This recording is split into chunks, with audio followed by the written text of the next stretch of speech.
पौराणिक युग में शांतनु नामक एक सिद्ध साधु थे।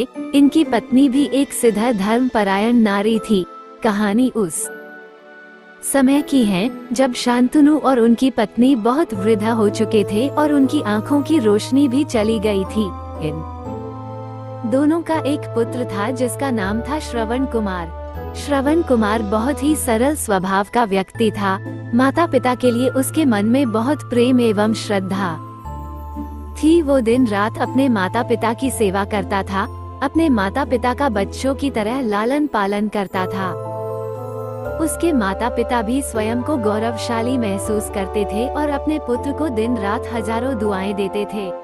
कई बार दोनों एक दूसरे से कहते कि हम कितने धन्य हैं कि हमें श्रवण जैसा मातृभक्त पुत्र मिला, जिसने स्वयं के बारे में ना सोचकर अपना पूरा जीवन वृद्ध नेत्रहीन माता पिता की सेवा में लगा दिया।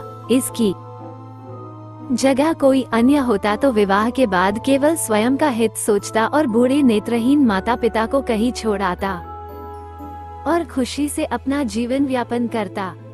जब ये बात श्रवण ने सुनी तो उसने माता पिता से कहा कि मैं कुछ भी भिन्न नहीं कर रहा हूँ, यह मेरा कर्तव्य है। जब मैं छोटा था तब आपने मुझे इससे भी ज्यादा अच्छा जीवन दिया और अब मुझे ये सौभाग्य प्राप्त हुआ है कि मैं आपकी सेवा करूं। आप दोनों जो भी इच्छा रखते हैं मुझसे कहे, मैं उन्हें अवश्य पूरा करूंगा। तब शांतनु और उसकी पत्नी कहते हैं, पुत्र श्रवण, हम दोनों की आयु बहुत हो चुकी है, अब जीवन का कोई भरोसा नहीं है, किसी भी समय हमारी आंखें बंद हो सकती है। ऐसे में हमारी एकमात्र इच्छा है, हम तीर्थ यात्रा करना चाहते हैं, क्या तुम हमारी यह इच्छा पूरी कर सकते हो? श्रवण कुमार अपने माता पिता के चरणों को पकड़कर अत्यंत प्रसन्नता के साथ कहता है, हाँ पिताश्री, ये तो मेरे लिए परम सौभाग्य की बात होगी कि मैं आप दोनों की इच्छा पूरी करूं। श्रवण अपने माता पिता को तीर्थ करवाने हेतु एक कावड़ तैयार करता है, जिसमें एक तरफ शांतनु एवं दूसरी तरफ उनकी पत्नी बैठती हैं और कावड़ के डंडे को अपने कंधे पर लादकर यात्रा शुरू करता है।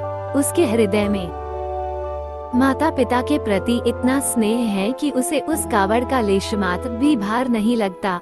अपने पुत्र के इस कार्य से माता पिता का मन प्रसन्नता से भर उठता है और वे पूरे रास्ते अपने पुत्र श्रवण को दुआएं देते चलते हैं। तीर्थ करते समय जब वे तीनों अयोध्या नगरी पहुंचते हैं, तब माता पिता श्रवण से कहते हैं कि उन्हें प्यास लगी है।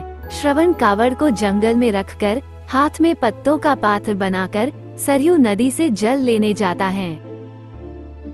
उसी समय उस वन में अयोध्या के राजा दशरथ आखेट पर निकले थे और उस घने वन में वो हिरण को शिकार बनाने के लिए उसके पीछा कर रहे थे। तभी उन्हें घने जंगल में झाड़ियों के पार सरयू नदी से पानी के हलचल की आवाज आती है।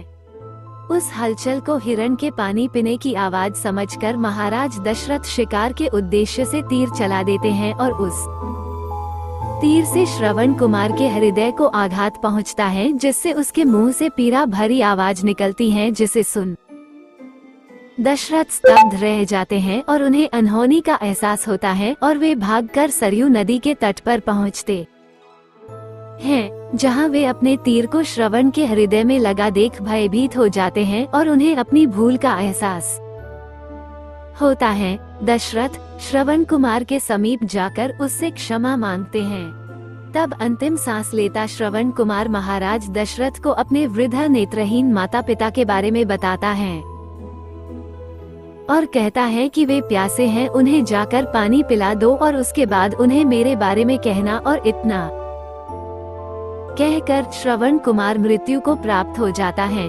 भारी हृदय के साथ महाराज दशरथ श्रवण के माता पिता के पास पहुंचते हैं और उन्हें पानी पिलाते हैं। माता पिता आश्चर्य से पूछते हैं, उनका पुत्र कहाँ है? वे भले ही नेत्रहीन हो, पर वे दोनों अपने पुत्र को आहट से ही समझ लेते थे। माता पिता के प्रश्नों को सुन महाराज दशरथ उनके चरणों में गिर जाते हैं और बीती घटना को विस्तार से कहते हैं। पुत्र की मृत्यु की खबर सुनकर माता पिता रोने लगते हैं और दशरथ से उन्हें अपने पुत्र के पास ले जाने को कहते हैं। महाराज दशरथ कावड़ उठाकर दोनों माता पिता को श्रवण के शरीर के पास ले जाते हैं। माता पिता बहुत जोर जोर से विलाप करने लगते हैं। उनके विलाप को देख महाराज दशरथ को अत्यंत ग्लानि का आभास होता है और वे अपनी करनी की क्षमा याचना करते हैं। लेकिन दुखी पिता शांतनु महाराज दशरथ को श्राप देते हैं कि जिस तरह मैं शांतनु पुत्र वियोग में मरूंगा, उसी प्रकार तुम भी पुत्र वियोग में मरोगे। इतना कहकर दोनों माता पिता अपने शरीर को त्याग मृत्यु को प्राप्त हो जाते हैं। महाराज दशरथ श्राप मिलने से अत्यंत व्याकुल हो जाते हैं और कई वर्षों बाद जब उनके पुत्र राम का राज्य अभिषेक होता है, तब माता कैकेयी के वचन के कारण राम, सीता और लक्ष्मण को 14 वर्षों का वनवास स्वीकार करना पड़ता है और इस तरह महाराज दशरथ की मृत्यु भी पुत्र वियोग में होती है। अपने अंतिम दिनों में उन्हें शांतनु के कहे शब्द याद आते हैं और वे राम के वियोग में अपना शरीर त्याग देते हैं। ये कहानी यही शिक्षा देती है कि बिना लक्ष्य को देखे उसे भेदना कई बार आपको गलती का पात्र बना देता है और आप ना चाहते हुए भी दूसरों के दुख का कारण बन जाते हैं। ये थी श्रवण कुमार की कहानी। अपनी माता पिता भक्ति के कारण ही श्रवण कुमार पुराणों में जीवित हैं। श्रवण कुमार सदैव अपनी मातृ भक्ति के लिए जाने जाते हैं। उन्हीं की कहानी सुनाकर माता पिता अपने बच्चों को संस्कारित करते हैं।